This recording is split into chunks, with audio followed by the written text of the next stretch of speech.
First, I would like to thank the organizing committee for their kind invitation to share a few slides about stroke care in Iraq.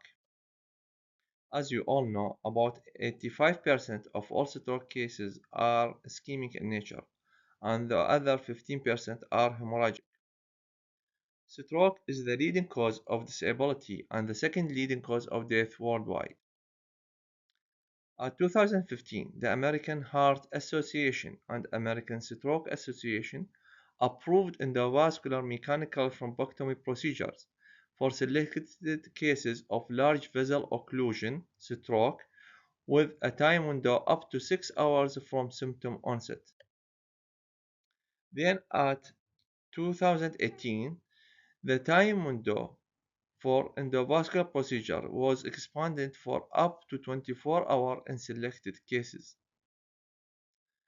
So the current options for treatment of acute ischemic stroke patients includes first intravenous thrombolytic therapy, second endovascular mechanical thrombectomy, third a combination of the both previous options. Unfortunately, both options are not approved by the Iraqi Ministry of Health.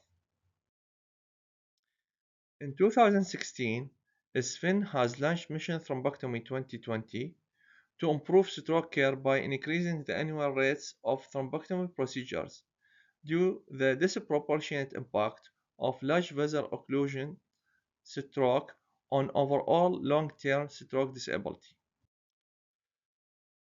In 2020, the Mission Thrombectomy Regional Committee of Iraq members was approved by the Global Committee of Mission Thrombectomy.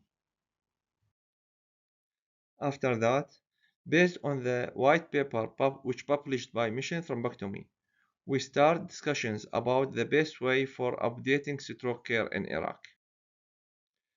The journey of stroke care passes through 6 different stages, starting from pre-hospital notification and transport, then to rapid assessment at emergency unit. After that, going to diagnostic imaging using available facilities like CT or MR. After that, administration of intravenous thrombolytic therapy or mechanical thrombectomy procedures, and finally ends with rehabilitation. We should assess the efficacy of the Iraqi health system for the management of stroke and identify the main key gaps in education, transport, diagnosis, stroke care units, intravenous thrombolytic therapy, mechanical thrombectomy procedures, complications management, and rehabilitation. We should modify key recommendations of stroke care to the local Iraqi environment. Each recommendation should be adjusted to the reality of our country. We should establish an Iraqi regional accreditation program for stroke hospitals to be recognized in presenting stroke services. We should set up stroke care units dedicated for intravenous thrombolytic service. We should set up specialized regional thrombectomy systems of care that are equipped to carry out mechanical thrombectomy procedures.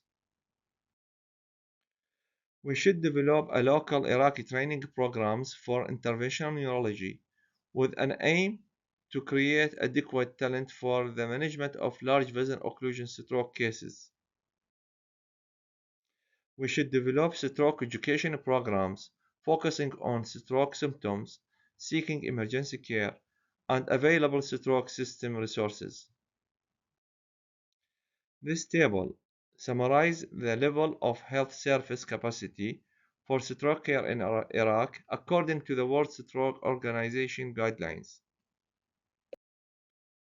Our regional committee identified the top 5 challenges, which include no public awareness about mechanical thrombectomy nor thrombolytic therapy, no Iraqi national health program for stroke mechanical thrombectomy nor thrombolytic therapy, no local Iraqi training program for interventional neurology, no stroke units, and no dedicated neurovascular cath labs. The top public health interventions identified by our committee was First, launching media programs to increase awareness about mechanical thrombectomy and intravenous thrombolytic therapy. Launching Iraqi National Stroke Management Program. Developing a new Iraqi stroke management guidelines. Establishing stroke units. And finally, establishing dedicated neurovascular cath labs. Finally, our committee reached an agreement about the needed steps to update stroke care in Iraq. After that, on 12th of January 2021, we met with His Excellency the Minister of Health to present the white paper and the proposed updating program for stroke care in Iraq, and the Minister showed his full support for the program.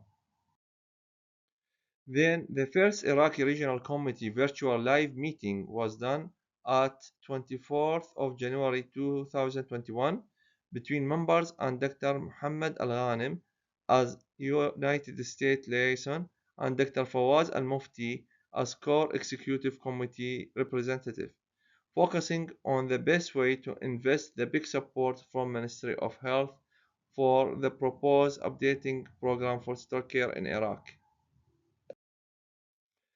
On 26th of January 2021, the Regional Committee of Iraq was discussing with the Minister of Health and his team the requirements to start mechanical thrombectomy procedures in Iraq, which ends with the three main goals.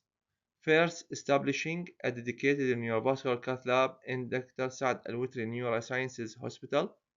Second, establishing a new Iraqi stroke guidelines. Third, establishing local interventional neurology training program. The efforts of our regional committee ends up with an agreement between Ministry of Health and Philips Healthcare Systems to establish the first dedicated neurovascular cath lab at Dr. Saad Al-Witri Neurosciences Hospital.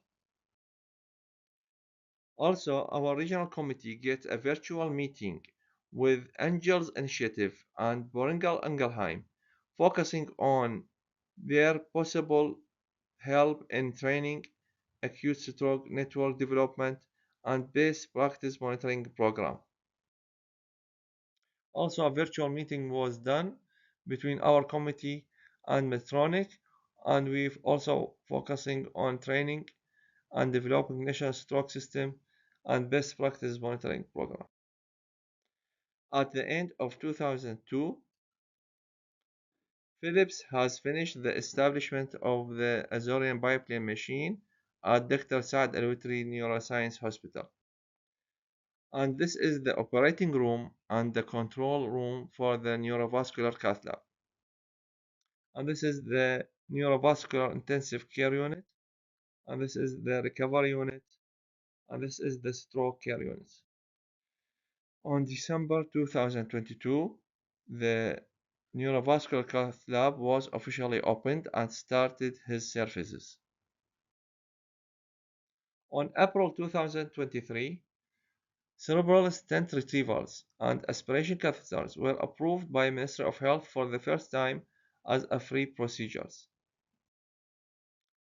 And on October 2023, a ministerial committee of consultants was formed to update stroke management in Iraq. On July of 2024, the Ministry of Health announces the new Iraqi stroke guidelines, which included tissue plasminogen activator and mechanical thrombectomy procedures for management of stroke for the first time. These guidelines included administrative guidelines for classification of hospitals according to the level of stroke care available within their services, and about activation of stroke code within the hospital. Also, these guidelines included recommendations for use of tissue plasminogen activator for stroke cases for up to 4.5 hours from onset of symptoms. Also, these guidelines recommends performing endovascular mechanical thrombectomy for patients with large vessel occlusion stroke which are confirmed by either CT angiography or MR angiography with a time window up to 6 hours from onset of symptoms. Currently, Al-Najaf Cardiac Center is doing sporadic mechanical thrombectomy procedures for free. Also, Shar Hospital at Al-Suleymaniye has an organized stroke unit since 2023 and treated more than 300 cases with tissue plasminogen activator for free. Several neurologists at public hospitals are using tissue plasminogen activators sporadically without an organized stroke service plan. Few private hospitals are doing mechanical thrombectomy procedures sporadically and the patient pays for the cost totally. This slide reviews the efforts of our regional committee over the past 5 years, and we are focusing on establishing our local training program for physicians and nurses in the next year. Thanks for your kind attention.